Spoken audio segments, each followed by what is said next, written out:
Assalamualaikum warahmatullahi wabarakatuh. Kembali lagi dalam pembelajaran sejarah hari ini. Pada kesempatan kali ini kita akan membahas sejarah tentang saudagar dan penguasa lokal di Nusantara. Tahukah kalian, jauh sebelum bangsa Eropa datang, Nusantara sudah menjadi jalur perdagangan internasional yang sangat penting. Letak yang strategis di antara India dan Cina menjadikan wilayah kita ramai dengan aktivitas pelayaran dan perdagangan. Dari sinilah lahir kota-kota pelabuhan besar, kerajaan-kerajaan kuat, serta hubungan politik dan ekonomi yang menarik untuk dipelajari. Melalui materi ini, kita akan melihat bagaimana saudagar dan penguasa lokal memainkan peranan penting dalam perdagangan dunia, sekaligus bagaimana dinamika kekuasaan terbentuk di Nusantara. Nah, sebelum memasuki materi, perkenalkan terlebih dahulu pembelajaran ini disusun oleh saya, Tria Putri Yuliantika. Untuk informasi lebih lanjutnya bisa dibaca di halaman profil pengembang. Tujuan saya mengajarkan materi pembelajaran ini agar teman-teman sekalian memahami peranan saudagar dan penguasa lokal dalam perdagangan internasional dengan cara yang lebih asik dan mudah dipahami. Nah, di sini terdapat menu utama. Menu pembelajaran pada kali ini tentunya sangatlah mudah, teman-teman. Nah, materi pembelajaran hari ini tentunya akan sangat asyik dengan materi yang menarik dan mudah dipahami, dijamin tidak membosankan. Nah, sebagai awalan, saya akan memberikan materi pembelajaran secara jelas dan lengkap. Dilanjutkan dengan yang kedua, yaitu adanya kuis yang sangat menyenangkan dan interaktif. Nah, memasuki materi yang pertama, yaitu pendahuluan. Kalian harus mengetahui asal-usul adanya saudagar, perdagangan internasional, dan penguasa lokal. Nah, di sini dijelaskan perdagangan internasional di Nusantara telah berlangsung jauh sebelum kedatangan bangsa Eropa.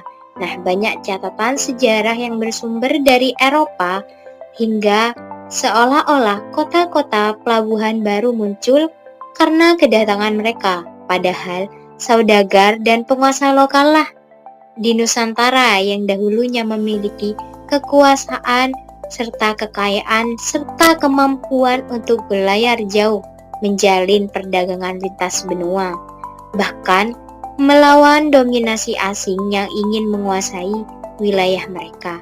Aktivitas ini menunjukkan bahwa Nusantara sudah menjadi bagian penting dari perdagangan global sejak lama. Nah, perlu kalian tahu, Nusantara bukan hanya tempat transit, tetapi juga sebagai produsen dan pusat perdagangan komoditas unggulan seperti rempah-rempah, emas, dan kain. Materi yang selanjutnya yaitu mengenai posisi strategis Nusantara. Secara geografis, Nusantara terletak di jalur terpenting perdagangan internasional antara India dan Cina. Di Selat Malaka menjadi pintu gerbang utama yang menghubungkan dunia Arab dan India di barat dengan Cina di timur. Posisi strategis ini menjadikan Nusantara pusat lalu lintas pelayaran dan perniagaan pada abad kedua Masehi. Kota-kota pelabuhan penting muncul di jalur ini seperti Malaka, Samudra Pasai, Jambi, Banten, Lasem, Tuban, Gresik, hingga Makassar. Nah, Selat Malaka sendiri menjadi jalur laut yang memudahkan pengiriman rempah-rempah Nusantara ke pasar internasional.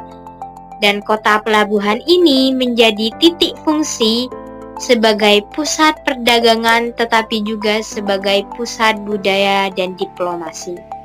Nah, materi yang selanjutnya mengenai lahirnya kekuatan politik yang disebabkan adanya perdagangan internasional. Nah, perdagangan antar pulau ataupun internasional tidak hanya membawa keberuntungan ekonomi, akan tetapi juga melahirkan sebuah kerajaan-kerajaan besar yang kuat secara politik, seperti Sriwijaya di muara Sungai Batanghari, Jambi menjadi pusat kekuasaan maritim di Asia Tenggara. Nah, selain itu, Kalingga di Jawa Tengah, Tarumanegara di Jawa Barat, Singosari dan Majapahit di Jawa Timur juga ikut andil sebagai kekuatan besar yang menguasai wilayah luas.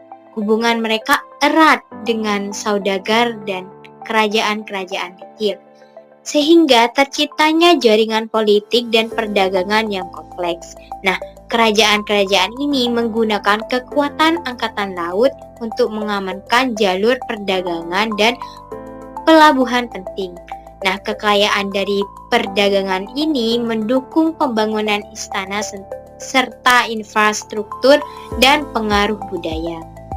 Selanjutnya, materi mengenai hubungan kerajaan kecil dan besar, di mana kerajaan ini memiliki interaksi sehingga menimbulkan sifat saling menguntungkan. Kerajaan kecil memperoleh perlindungan, rasa aman, dan kehormatan karena berada di bawah naungan kerajaan besar. Sebaliknya, kerajaan besar mendapatkan pengakuan simbolik, kesetiaan politik, dan pembayaran upeti berupa komoditas yang penting bagi perdagangan internasional. Hubungan ini memperlihatkan adanya jaringan politik ekonomi yang rapi antara pusat dan daerah.